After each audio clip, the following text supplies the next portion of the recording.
The real skill is not in forcing desire into existence. The skill is in allowing yourself to have a desire without immediately stepping on it with doubt. It is not a trick, it is a discipline of alignment. When a desire rises in you, it is not random. Life has helped you identify something that matters to you. Something has awakened inside you. A new possibility has been born in your awareness. And in that moment, your inner being already understands the essence of it. The larger part of you has already said yes, but then the human mind often comes in with resistance. How will it happen? What if it takes too long? What if I fail? What if I'm not ready? What if I don't deserve it? What if it doesn't come? And that is where the desire begins to feel uncomfortable. Not because the desire is wrong, but because your doubt is contradicting it. A desire believed feels like inspiration. A desire doubted feels like frustration. The same desire can feel good or bad, depending on whether you are aligned with it or resisting it. The desire itself is not the problem. The pain comes from wanting something while simultaneously arguing against your ability to receive it. When you believe you can move toward what you want, you feel alive. You feel open. You feel guided. You feel like life is cooperating with you. There is energy, expectation, curiosity, and joy. But when you want something and doubt it, you create an inner split. One part of you says, I want this. Another part says, but I don't believe it can happen. That split is what creates the tension. Then sometimes, to escape the discomfort, you may say, fine, I will just stop wanting it. But that rarely works, because once life has helped you identify a true desire, you cannot simply erase it. You can suppress it. You can distract yourself from it. You can pretend it no longer matters. You can call it unrealistic. You can bury it under logic, fear, or disappointment. But the desire does not disappear.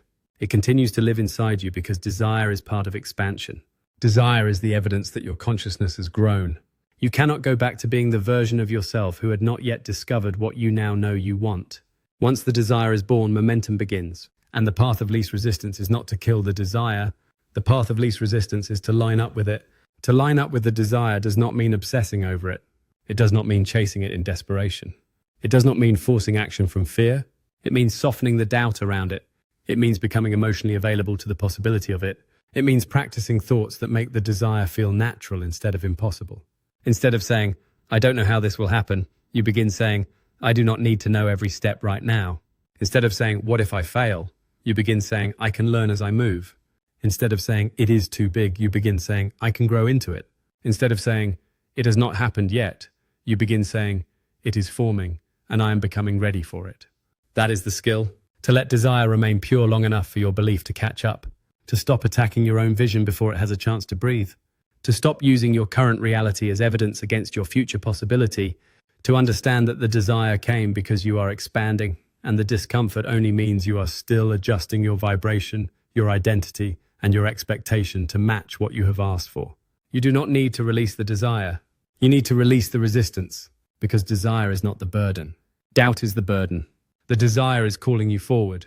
Doubt is trying to keep you loyal to the old version of yourself. So the work is not to want less.